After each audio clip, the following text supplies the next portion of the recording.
Marketing. Welcome to my channel. So ఇక్కడేంటంటే ఈ వీడియోలో మన కంపెనీలో జాయిన్ అయిన తర్వాత అంటే బ్యాక్ ఎండ్ డెవలపర్‌కి ఏమేమి టూల్స్ యూజ్ చేస్తారు? ఓకే. ఏ టెక్నాలజీ యూజ్ చేస్తారు? ఏం టూల్ యూజ్ చేస్తారు? సో ఏ ఐడీ యూజ్ చేస్తారు? అలాగే టెస్ట్ కేసెస్ రాయాలంటే ఓకే.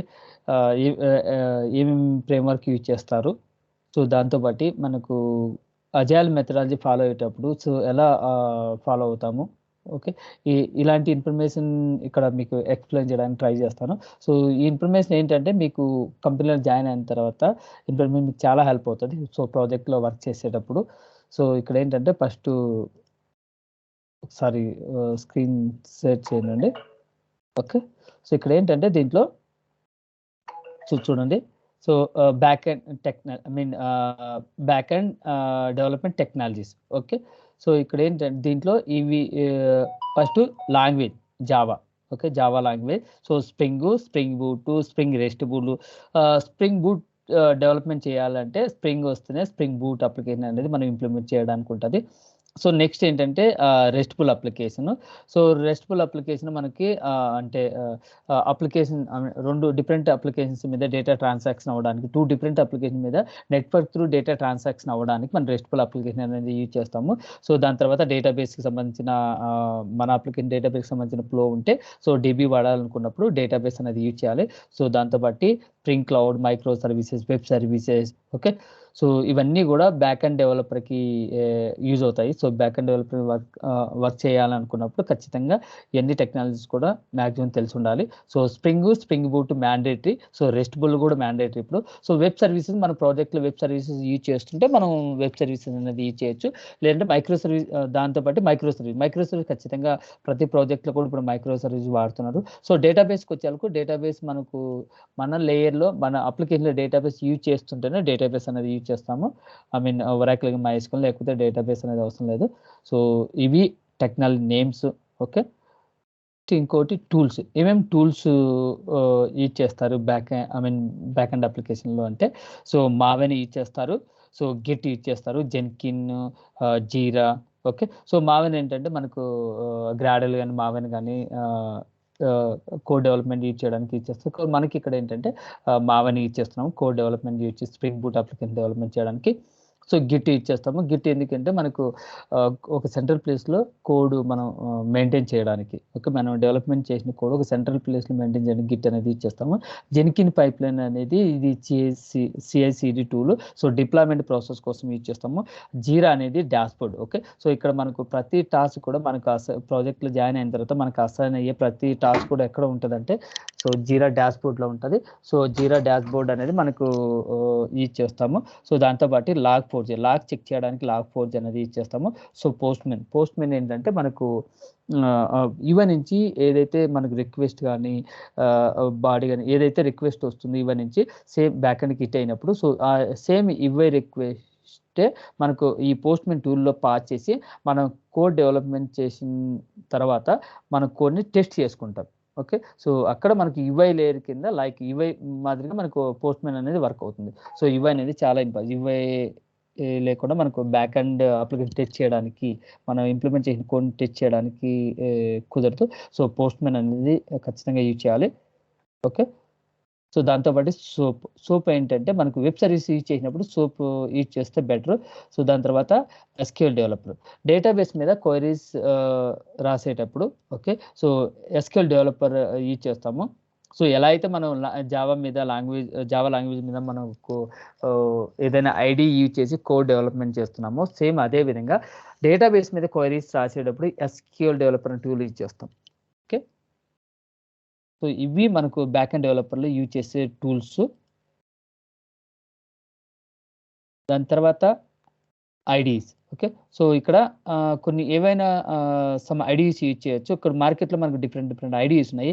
ఎక్లిప్స్ కానీ, ఎస్‌టీఎస్ కానీ, ఇంటెలిజే కానీ అంటే కోడ్ డెవలప్‌మెంట్ చేయడానికి మూడిట్లో ఏదైనా ఒకటి యూజ్ చేయొచ్చు.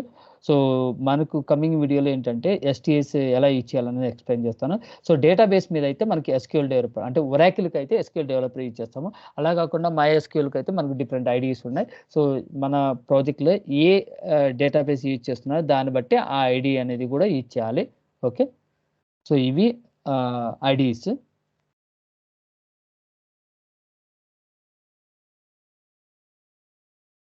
సో దాని తర్వాత ఏంటంటే మనకు కోడ్ డెవలప్మెంట్ అయిపోయిన తర్వాత కోడ్ అనేది టెస్ట్ చేసుకోవాలి. ఓకే. సో ప్రతి డెవలపర్ కూడా కోడ్ డెవలప్మెంట్ అయిపోయిన తర్వాత టెస్ట్ చేసుకోవాలి. సో దానికోసం మనం టెస్ట్ కేసెస్ కూడా రాయాల్సి ఉంటుంది. సో టెస్ట్ కేసెస్ రాసేటప్పుడు మనకు డిఫరెంట్ ఫ్రేమ్ వర్క్స్ ఉన్నాయి. సో ఇక్కడ ఏంటంటే మీకు మోకిటో ఫ్రేమ్ వర్క్ ఎక్స్ప్లెయిన్ చేస్తాను. సో ఎలా టెస్ట్ కేసెస్ రాయాలి. ఓకే. సో ఖచ్చితంగా టెస్ట్ కేసెస్ అనేది ఉంటే మనకు డిఫరెంట్ టెస్ట్ కేసెస్ ఉంటాయి. I mean JNU test cases కానీ లేకపోతే ఇంటిగ్రేషన్ టెస్ట్ కేసెస్ కానీ ఉంటాయి. సో జేఎన్యూ టెస్ట్ కేసెస్ ఎలా రాయాలని మీకు కమింగ్ వీడియోలో ఎక్స్ప్లెయిన్ చేస్తాను. అది మోకిటో అనేది frame work. JNU test cases రాయడానికి మనకు మోకిటో ఫ్రేమ్ వర్క్ యూజ్ చేయొచ్చు. సో మోకిటో ఫ్రేమ్ వర్క్ యూజ్ చేసి జేఎన్యూ టెస్ట్ కేసెస్ ఎలా రాస్తాము అనేది మీకు కమింగ్ వీడియోలో ఎక్స్ప్లెయిన్ చేస్తాను. ఇవి టెస్టింగ్ టూల్స్ ఇన్ఫర్మేషన్. సో దీంతో పాటు ఇక్కడ సోనార్ క్యూబ్ ఉంది. ఓకే. సో సోనార్ క్యూబ్ ఎందుకు యూజ్ చేస్తామంటే కోడ్ కవరేజ్ చెక్ చేయడానికి.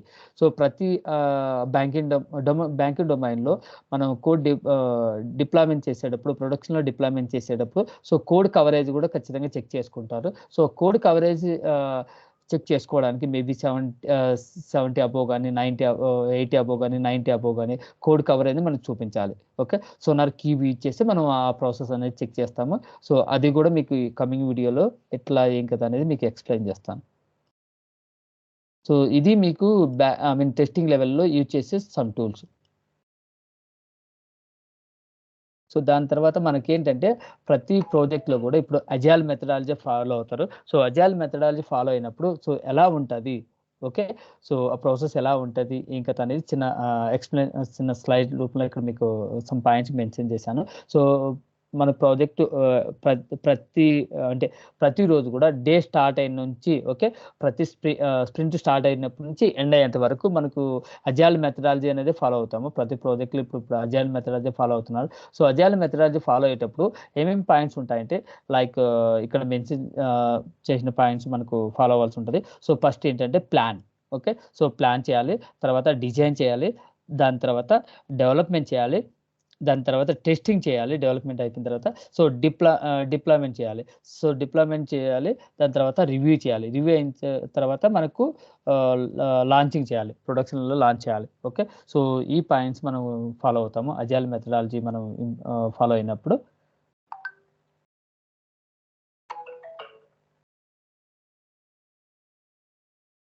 నెక్స్ట్ ఏంటంటే మన ప్రాజెక్ట్‌లో జాయిన్ అయిన తర్వాత సో టీమ్ మెంబర్స్ ఎలా ఉంటారు? ఓకే. సో ఏమేమి టీమ్స్ ఇన్వాల్వ్ అవుతుంటాయి ప్రాజెక్ట్ స్టార్ట్ అయినప్పటి నుంచి ఎండ్ అయ్యేంత వరకు.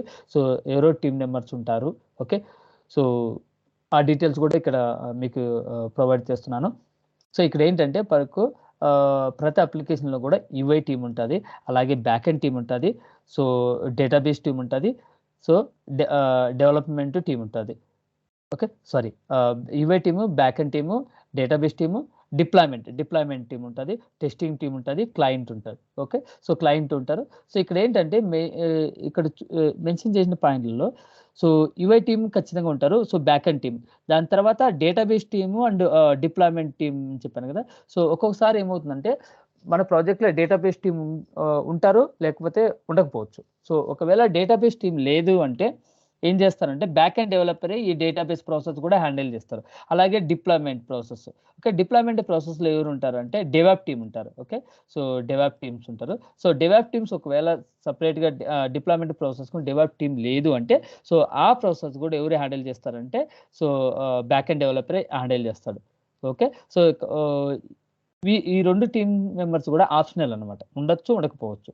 సో ఈ కేస్‌లో కంప్లీట్‌గా బ్యాకెండ్ డెవలపరే టేక్ కేర్ చేసుకోవాలి. ఈ 2 ప్రాసెస్ కూడా. దాని తర్వాత టెస్టింగ్ టీమ్ ఖచ్చితంగా ఉంటారు.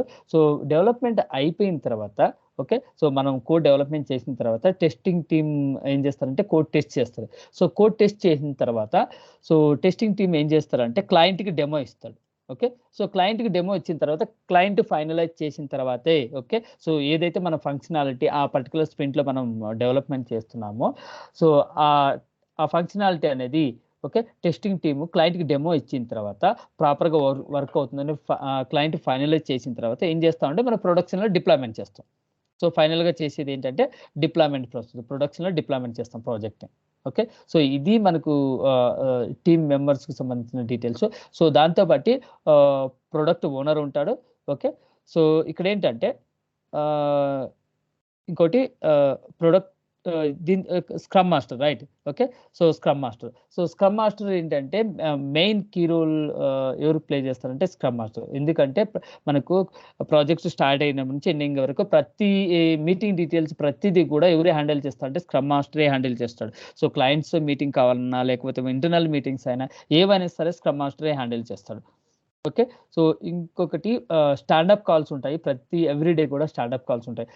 ఓకే. సో అక్కడ కూడా మనకు ఎవరెవరు ఇన్వాల్వ్ అవుతారంటే ఎవరైతే మన ప్రాజెక్ట్‌లో వర్క్ చేస్తున్నారో, so UI team, backend team, అలాగే testing team, okay, scrum master, team lead, okay, వీళ్ళందరూ కూడా ఎవ్రీ డే స్టాండప్ కాల్ ఉన్నప్పుడు ఆ స్టాండప్ కాల్‌లో ఇన్వాల్వ్ అవుతారు. సో ఇన్వాల్వ్ అయ్యి డైలీ స్టేటస్ అనేది అప్డేట్ చేస్తారు. ఓకే.